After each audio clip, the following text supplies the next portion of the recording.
organizing digital week online. Government Blockchain Association, or GBA as it's called, is headquartered in Virginia, USA, and we have around 50 chapters around the world. We are a technology agnostic global association, and our mission is to promote and accelerate blockchain adoption in public sector via education, advocacy, and partnerships. Just a small disclaimer, we are not affiliated with any government or private entity, and we do not endorse any projects mentioned here. And all this and information in this project this session should not be construed as legal, financial, or investment advice. And we will start this session with this graph, and today's topic is about combating the pandemic we have faced. Men who declared people died, lost their lives, mainly in China. Fast forward 8 months, unfortunately, more than 1 million people lost their lives, mostly outside of China. So this pandemic not only caused loss of life, but also caused major economic recession, which many economists say that it's even worse than the Great Depression. So today we're going to talk about how the government is using technologies like blockchain to monitor and tackle the pandemic. Dr. Wendy and Marquis to do a small presentation, and then we're going to have a question and answer session. So before that, I'll pass over to Dr. Wendy and Alan to introduce themselves, and then continue with the presentation. Over to you.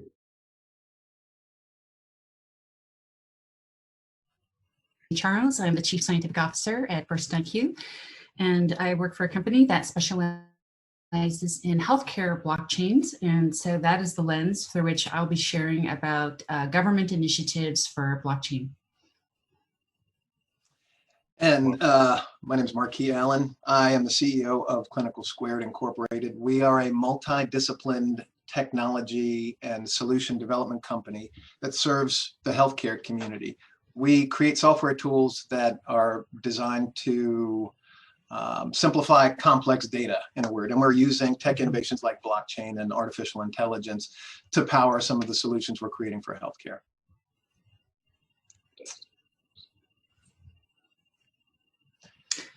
Yes, and so now we'll start into our presentation. This slide just shares the complexity of introducing any new solution in a COVID response. There are so many entities that need to come together in order to enable the interoperability as well as operations and compliance. And if you could click mode. There are several types of initiatives that are common for blockchain efforts at COVID-19 right now. Among these are tracking infections, disease outbreaks, crisis management, which also includes emergency responses, securing medical supply chains, and also donations tracking, but the donations tracking can also include blood donation tracking. Right, next slide. Now we're going to provide several examples of different initiatives that governments are using around the world.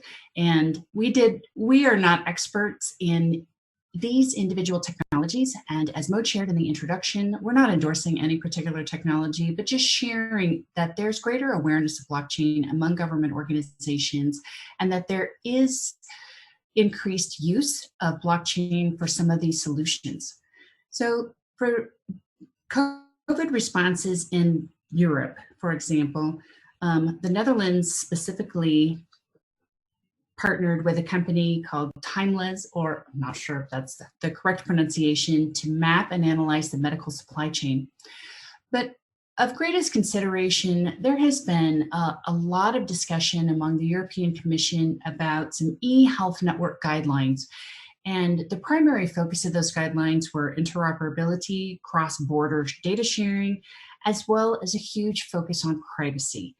And there is a blockchain-based solution called DP3T, and it was reassuring to see the European Commission offer guidelines for interoperability with that particular network. Next slide, please. So in Asia, I'll take this one. China has really been demonstrating that they want to lead the way in developing blockchain solutions in a number of different verticals. But as far as healthcare and the management of the COVID-19 outbreak, they've leveraged over 20 different applications for online screening, for management of health records, for tracking and tracing of donations and the like. Hong Kong, as you can see by the slide, has been using a solution called TraceSafe, which are disposable wristbands. They've been used since the end of March of this year to assist in managing and enforcing the quarantine program that the state has implemented for foreign visitors and for returning citizens. Next slide, please. In the Middle East, the UAE has stopped using paper documents, and they use UAE Vault for digital authentication of documents and health status. Noteworthy also is the MVC Global and Cox Logistics partnership in Bahrain that is using a solution called Smart Hub that integrates blockchain with a serialized track and trace function, IoT sensors, and a module that is called Smart Pass that uses smart contracts for compliance and government clearances. Next slide.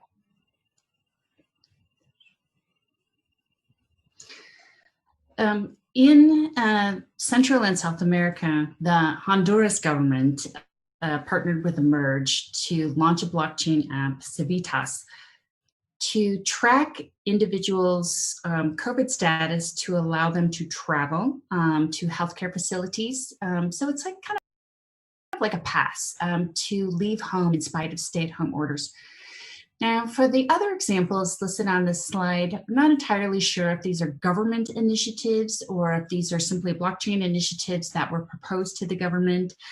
I did want to share, I have been working with a partner in Mexico who shared that Mexico's health system is largely paper-based, and the COVID initiative greatly increased interest in developing blockchain-based solutions to move the country into more electronic-based health record status. You know, Dr. Wendy, if I could interject something on that point, I do remember seeing that Prescripto was the Blockchain Impact Award winner, according to Newsweek in the United States. And I'm not sure if that, to your point, is actually a government initiative or a private initiative, but I would venture to say, because it was an award winner, that it most likely got the attention of government officials and so forth. So next slide. Yep, next slide. Now, in the United States, it's very interesting, the journey of managing the COVID-19 pandemic and utilizing technology innovations, particularly blockchain, to combat it. First point shows that North America is using ChainYard, which is a Hyperledger-based platform to create Rapid Supplier Connect, basically a technology that allows for the materials management process in healthcare to be tracked, to be traced. Early on in the pandemic here in the United States, there were horrible shortages, as I know that there were around the world, horrible shortages in PPEs and ventilators and life-saving equipment. And so the Rapid Supplier Connect solution was built to mitigate that. Probably the most important point on this slide that I want to highlight was DHS, the Department of Homeland Security, named blockchain an essential technology for fighting COVID-19. This was in a treatise that they had published that described the solutions that were being implemented in supply chain in particular for how food banks and so forth were tracking how food was moving. Could also be applied to pharmaceuticals and et cetera. But the fact that this department endorsed blockchain technology as an essential technology, I think is very significant for the United States. And also HHS, the Department of Health and Human Services, is using Palantir to manage data collected about COVID-19 infections. And this is in conjunction with the CDC and other public health organizations that are associated with HHS. Next slide.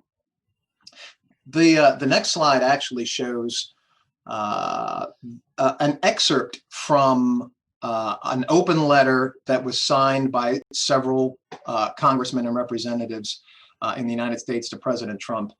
And as you can see, they espouse the use of blockchain, citing that the implementation of utilizing blockchain technology could greatly mitigate the effects of the coronavirus. So this is another significant step from a government perspective that so many of our legislators and policymakers see the value in blockchain technology and how it can secure the sharing of information and the transparency of transactions is readily apparent. Next slide. International blockchain collaborations include the World Health Organization launching MIPASA, blockchain-based global control and communication system that detects COVID-19 outbreaks. It's a little early here in Washington, D.C., so I still am in the middle of getting caffeinated. Some other initiatives that I found internationally include Evernym, ID 2020, Microsoft, Consensus Health, and a myriad of other organizations created the COVID Credentials Initiative. And I think the aim is to develop what they call immunity passports. For those that are familiar with the space, Evernym and ID 2020 have been leading the charge really globally with digital identities and using blockchain technology. And so the COVID Credentials Initiative is aiming to create immunity passports using DIDs and checking the spread of COVID. Consensus also has been, and we didn't mention this on the slide, but it just kind of came to mind at the 11th hour as I was thinking about international collaborations. Consensus, Microsoft, and Ernst & Young created a tool called the Baseline Protocol, which includes privacy enhancements to enable enterprises to use the Ethereum public blockchain while retaining the confidentiality of both data and smart contract contents. And it's actually being explored for contact tracing. This is significant because many of the solutions that I'm privy to, and Dr. Wendy, you can correct me or tell me if you have any other knowledge, most of the contact tracing solutions that I have seen are Bluetooth based, and they have security vulnerabilities where you can fake the presence of individuals just by copying their Bluetooth tag and so forth. Consensus has opined that using the Baseline Protocol solution that they've developed with Microsoft and EY could mitigate some of that nefarious usage in contact tracing. We can go to the next slide. And for implementation of any blockchain-based systems, there are a lot of questions, challenges, but COVID has introduced some different spins on some of the challenges that we've been facing for a while. Of course, we've been talking about legality of smart contracts, different aspects of interoperability, But I really want to focus on a couple points on this slide to highlight some of the controversies and debates. So in order for us to reopen society, especially in a very mobile society, there is need for people to travel. And as we've been talking about, creating passports or sharing immunity passports or sharing information, how do we do so in an ethical and responsible manner when people travel to other countries? Should there be cross-border data sharing? If so, how can we do this in a legal and ethical manner? Another consideration for the government sharing is a debate about decentralization versus centralization of information. Now, of course, blockchain is based on the concept of decentralization, but when it comes to large public health initiatives, should there be some type of government oversight that provides stability to the information as well as controlling access? And this point hasn't been as well established yet as we would like. For some of the solutions, organizations are arguing that governments should have more control over privacy, but you know, that takes away from what we really value about blockchain with its decentralization. Mm-hmm. Going on to data privacy, I also wanted to share, there has been a very difficult balance across many countries in the world about creating that balance of access to public health surveillance organizations to personal information versus the privacy of private citizens.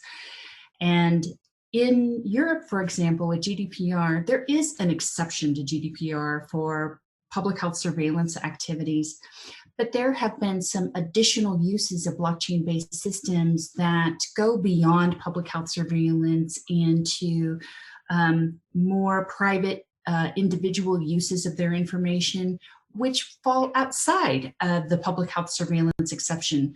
And so there has been consideration and concern about how do we still adhere to all of the GDPR requirements, say for the right to be forgotten.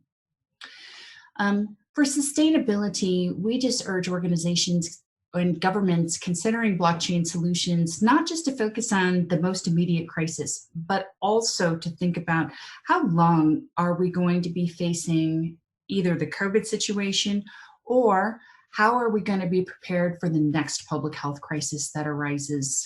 We know that COVID isn't going to be the last virus or public health initiative that we face as a global society. And so how do we create a solution that doesn't just get us through this current situation, but helps prepare us more effectively for some of the future issues?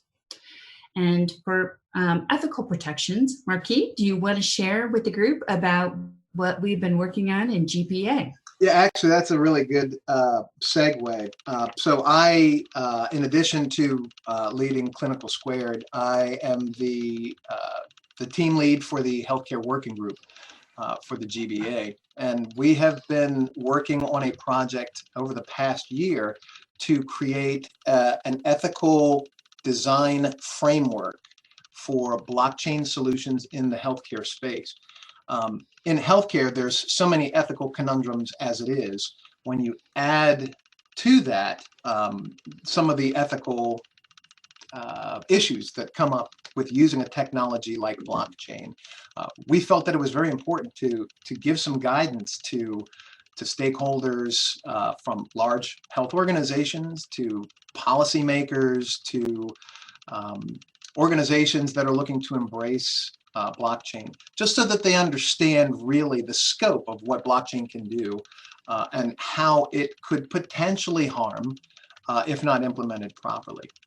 Something else that I wanted to touch on that Dr.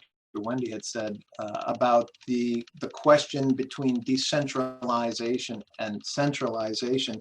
It's very pivotal in healthcare, especially because, as she said, decentralization is the focus point for blockchain technology, but hospitals don't really want decentralized access to their data to be given to the public at this point. The solutions that I have seen healthcare systems in the United States be interested in are all centralized, at least at the beginning. And so this kind of factors into whether or not some of these solutions can be employed legally in the case of public health issues. Dr. Wendy had said also that GDPR has an exception for public health emergencies and public health usage around personal data being retained and so forth. But that kind of makes this point all the more sticky and something that really needs to be handily resolved after a lot of thought and debate and consideration. And that's all I'll say about that. We can move to the next slide. And I know that we know that governments are looking at blockchain because they have seen the usefulness of it in other industries prior to COVID. Oh, I'm sorry. They've seen the acceptance of blockchain kind of have upticks because of the COVID-19 pandemic, and not just in healthcare, in other industries. Another kind of insight into some of the things that I'm working on. I live in Washington, D.C. I was appointed by the mayor to a project called the Financial Services Regulatory Sandbox and Innovation Council, where we deigned to create a sandbox to experiment with blockchain technology, specifically in fintech. Well, this project started late last year, and we were on track to do a lot of good things this year. And then COVID hit and put everybody back on their heels. Once everybody kind of recovered a little bit from how we had to adapt to our new normal, we in the Council for the Financial Services Regulatory Sandbox said we really need to expedite our efforts to get these solutions out and experiment with them, see what they're useful for, and then by extension apply them to other industries. For instance, the health information exchange that's being built in Washington, D.C. We think that the acceptance is just going to increase as more blockchain solutions are developed and they prove their worth in the public eye. And also coming from the GBA, we understand that we need to really educate people about the successes of some of these solutions that are being employed.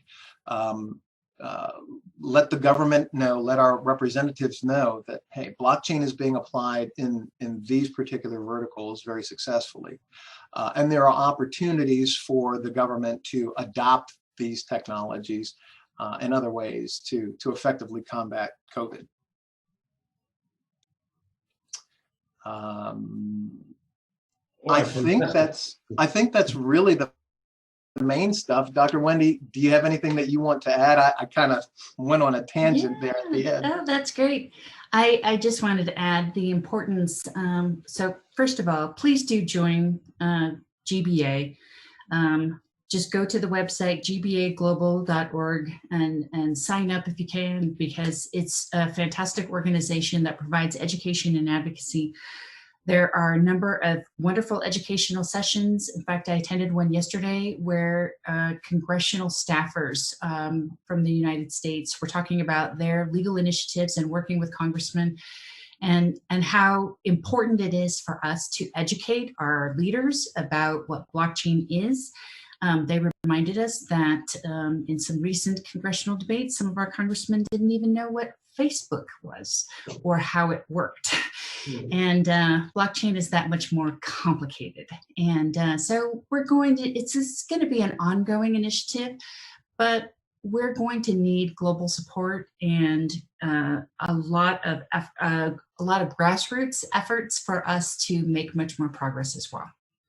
Fantastic. We just have like 10 minutes, so I'll just ask a quick question. Has the audience known that right now that both Wendy and Marquis are part of a healthcare working group? And also you are part of a research group where you meet the public sector officials at the same time, the private sector. So the first question is, what challenges do you think they're facing, if these guys are facing, both in public and private sector to implement the blockchain? Yeah, that's one question. Sure. So, Why don't we both answer this? And I'm happy to start. So what is the first obstacle? Money. That's the primary obstacle right now, especially with a lot of budget cuts due to lack of tax money availability. Even for healthcare organizations, they had a huge setback with but budgetary issues due to treating COVID patients. So money is the primary issue. Another consideration is that there has been some regulatory uncertainty about how best to implement blockchain in different sectors. For healthcare, there's been uncertainty about how best to meet the requirements of the HIPAA security rule, GDPR, and other governments' healthcare privacy legislation. And so some governments are wading through interpretations of their privacy regulations in order to best advise how to implement blockchain in that sector. For sure. Yeah, and from a government perspective, I think Dr. Wendy touched on it, reviewing the regulations and the policies that are on the books now for governing data transfer and data transmission and exchange of information in the healthcare vertical has not really been created for blockchain. And so we see a real need for reform in that regard to spur adoption and increase the likelihood that these solutions can be available to healthcare widespread. From a healthcare-centric perspective, I know from the hospitals and from a lot of the practices that I've spoken to, they're still just dipping their toe in the water about how effective blockchain is. It's such a new technology, and healthcare, as a rule, in the States, doesn't want to be a maverick. They don't like blazing any trails. They like very concise, understood processes because of the regulatory requirements that they have.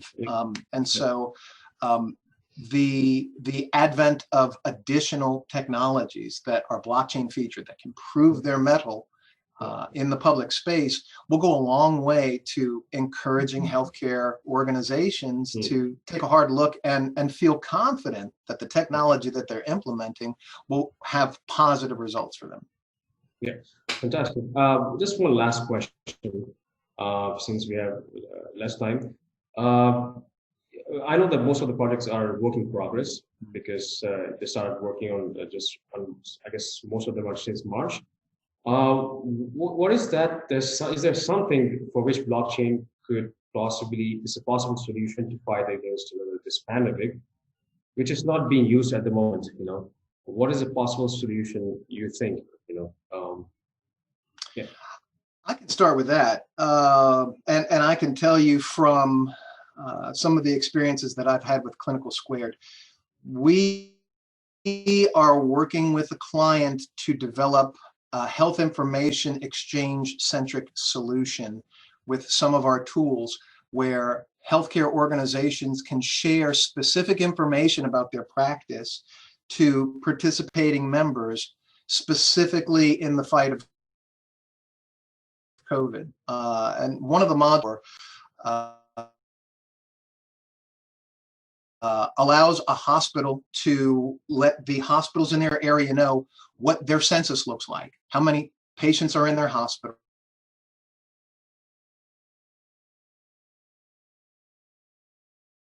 We feel that this will be a very useful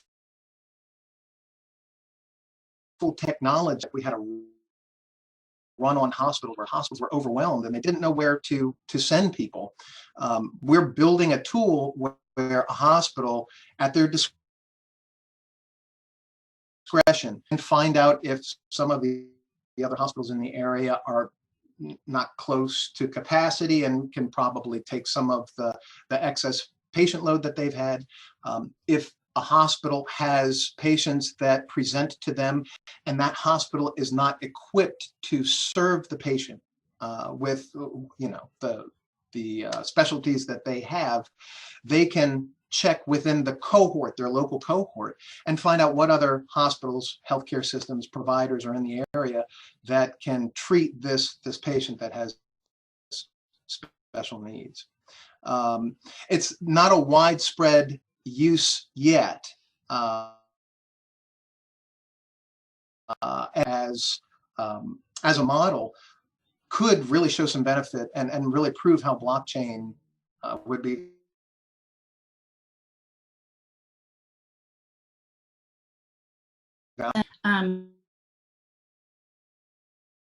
one component that hasn't been used as widely as it should be is for the data silos that we have among the